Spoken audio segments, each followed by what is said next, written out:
a former Baylor volleyball player who says she was gang-raped by several football players in 2012, filed a federal Title IX lawsuit against the university on Tuesday, in which she and her attorneys contradict several statements Baylor's administration had previously issued about her alleged assault. The woman's alleged assault was a focal point during an investigation by Philadelphia law firm Pepper Hamilton into how Baylor handled allegations of sexual assault and other physical violence committed by students. The investigation also examined what former Baylor football coach Art Briles and athletics director Ian McCord knew about her alleged gang rape. The women's lawsuit asserts that the members of the Baylor football team had already developed a system of hazing their freshman recruits by having them bring or invite freshman females to house parties hosted by members of the football team. At these parties, the girls would be drugged and gang raped, or in the words of the football players, trains would be run on the girls. The lawsuit alleges that the gang rapes were a bonding experience for the players and that photographs and videotapes of the semi-conscious girls were taken during the assaults and circulated amongst the football players. The lawsuit says a 21-second videotape of two female Baylor students being gang raped by several football players circulated among the team.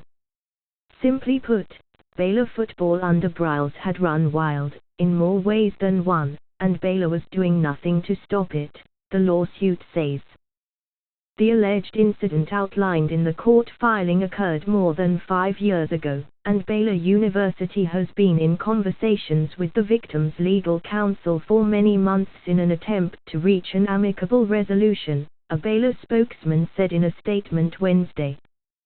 Baylor has since initiated and structurally completed 105 wide-ranging recommendations in response to issues of sexual violence within our campus community, in addition to making changes within the university and athletics leadership and investing significantly in student support services. The women's complaint is the 7th federal Title IX lawsuit, involving 15 women, filed against Baylor. As this case proceeds, Baylor maintains its ability to present facts as available to the university in response to the allegations contained in the legal filing. The university's response in no way changes Baylor's position that any assault involving members of our campus community is reprehensible and inexcusable, the Baylor spokesman said. Baylor remains committed to eliminating all forms of sexual and gender-based harassment and discrimination within our campus community. The woman, identified only as Jane Doe and a former Baylor volleyball player in the lawsuit, said that neither she nor her parents ever indicated that they did not want to report the assault to judicial affairs or to police, which contradicts statements from Baylor and other sources who indicated that the woman refused to pursue her case and simply wanted to leave Baylor. Instead, plaintiff and her parents were told that it was too late for criminal charges and they begged plaintiff's head coach and the assistant volleyball coach to tell them what, if anything, Baylor could do about the assault, the lawsuit says. The lawsuit details her alleged assault on February the 11th, 2012, when she went to an off-campus party at a football player's apartment. The woman said she was drinking and believes she was drugged. At the party, the woman's friend reported seeing one football player trying to pull her into a bathroom several times. Another player, whose sexual advances the woman had turned down the day before, kept grabbing at her all night despite her repeatedly telling him no, the lawsuit states. According to the lawsuit, once the woman's friends left, a football player picked her up, put her in his vehicle and drove her to another location, where at least 4 football players brutally gang-raped her. Plaintiff remembers lying on her back, unable to move and staring at glow-in-the-dark stars on the ceiling as the football players took turns raping her, the lawsuit says. Following the gang rape, plaintiff remembers hearing the players yell, "Grab her phone. Delete my numbers and texts." During our investigation, "We found one eyewitness who saw her being carried up into an apartment," the women's attorney, Muhammad Aziz of Houston, told ESPN on Wednesday. After the incident, people told her what happened. At that point, she didn't know exactly how many people were involved. In the aftermath of the alleged assault, the lawsuit states, several Baylor football players subjected her to verbal abuse and public humiliation and sent several text messages to her saying that the night's events had been costful and that she wanted it, followed by taunts that the players had nude photographs of her. According to the lawsuit, she became a further subject of rumors and disparaging comments involving football players riding train, a term used when multiple men take turns having sex with the same woman, which was a common allegation involving Baylor football players. The lawsuit also states that the woman's mother contacted an assistant football coach in July 2012, but the lawsuit did not name the coach. Baylor officials have repeatedly indicated that April 2013 was the first known report of her alleged gang rape, when the woman told then-head volleyball coach Jim Bounce. The lawsuit states, however, that when the woman's mother met with the assistant football coach in 2012, she did not reveal her daughter's name but gave the coach the names of the football players. Plaintiff's mother asked the assistant football coach what, if anything, Baylor could do about the assault, the lawsuit says. Not surprisingly, plaintiff's mother never heard from the assistant football coach again. According to a legal filing by members of the Baylor Board of Regents in response to a lawsuit filed earlier this year, when the woman told Bounce what happened in April 2013, he reported it to Briles and MC Core. It states that when Bounce showed Briles the paper with the players' names on it, he studied the names and said, "Those are some bad dudes. Why was she around those guys?" Neither one of them reported it to Judicial Affairs either, the Regents said. According to their report, MC Core told Bounce that it was up to the woman to take action and if she didn't press charges, there was nothing else they could do. The women's lawsuit states that information was not provided to plaintiff or her parents. According to the Regents' filing, MC Core also suggested Bounce ask the woman to call Baylor's general counsel's office. When the coach relayed the number to the student-athlete and her mother, they declined to make the call, it states. Although not addressed in the lawsuit, the women's attorney told ESPN that he did not believe that number was ever provided. A statement was issued on MC Core's behalf on Wednesday, reiterating that the woman did not want to report her assault to police.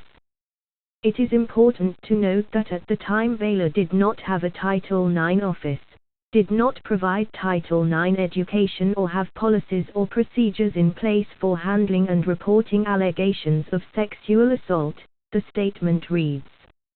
Mr. MC Core was faced with a situation in which he desired to honor the wishes of the alleged victim, who, according to her head coach, was unwilling to speak to the police. The head coach of the alleged victim asked Mr. MC Core for guidance as to where he should go with the information he had obtained in 2013 about the incident. Mr. MC Core directed the victim's coach to Baylor's Office of Judicial Affairs, which handles student conduct matters. Mr. MC Core believed that the Office of Judicial Affairs was the appropriate place to take such an allegation. The Regents' filing also references the meeting between the assistant football coach and the woman's mom, and although it doesn't state when that meeting happened, it's included within the narrative of the April 2013 conversation among MC Core, Bounce and Briles. It says the assistant football coach spoke to the two players and they admitted to fooling around with the woman and equated it to a little bit of playtime. And the assistant coach spoke to other coaches who engaged in victim blaming and concluded that the accusations were in a gray area, with no one reporting it to Judicial Affairs. The women's lawsuit states that after the assistant coach met with the two players, they and their teammates retaliated against her, creating fake telephone numbers to harass her and her family via text message. She saw the football players during volleyball practice at the training facility they shared with the football team, and in spring 2013, she ended up in a class with two of her alleged assailants. She had to put her earphones in and listen to music just to make it through class each week, the lawsuit states. The woman attended some counseling sessions at Baylor, and her counselor did not tell her about her options under Title IX, according to her lawsuit, which is in line with the reports of several other women who sought Baylor counseling for sexual assaults. It also referenced a football player harassing her via text message, at one point writing, "He never came on to her because she was easy, and like coach said, we, Baylor football players, don't want easy." The lawsuit states that the same football player and his teammates broke into her apartment, threw her clothes and belongings all over the room and stole money and a necklace in April 2013. She reported the burglary to Waco, Texas, police, but none of the athletes faced charges on the pretext that the Waco Police Department made the players return plaintiff's belongings, the lawsuit states. The football players said the burglary was in retaliation for the women stealing one of their dogs, which the lawsuit states the woman took to the vet after the animal was injured in a dogfight orchestrated by Baylor football players, another common allegation. The woman met directly with Briles to report the burglary, and the lawsuit states the coach was short with her, and hurried the meeting along. She said she doesn't think any of the players were disciplined. The woman's attorney said she did not tell Briles about the alleged gang rape during that meeting. In May 2013, the woman went on a mission trip to Africa led by Baylor football chaplain Wisiri, whom the woman also told about the alleged gang rape. Two football players, including one who allegedly sexually assaulted the woman, were on the trip as well, the woman's lawsuit states. During that trip, she was told that up to 8 football players had been involved in her alleged gang rape, and after the revelation, plaintiff, who was already emotionally shattered, finally reached her breaking point, and she decided to withdraw from Baylor. The lawsuit also contends that last year, after details of her alleged assault were included in Pepper Hamilton's findings of fact, Baylor officials enlisted current and former members of the Baylor athletic department to contact plaintiff in an attempt to prevent her from speaking to reporters about her case and clear Baylor officials of any wrongdoing in connection with plaintiff's sexual assault.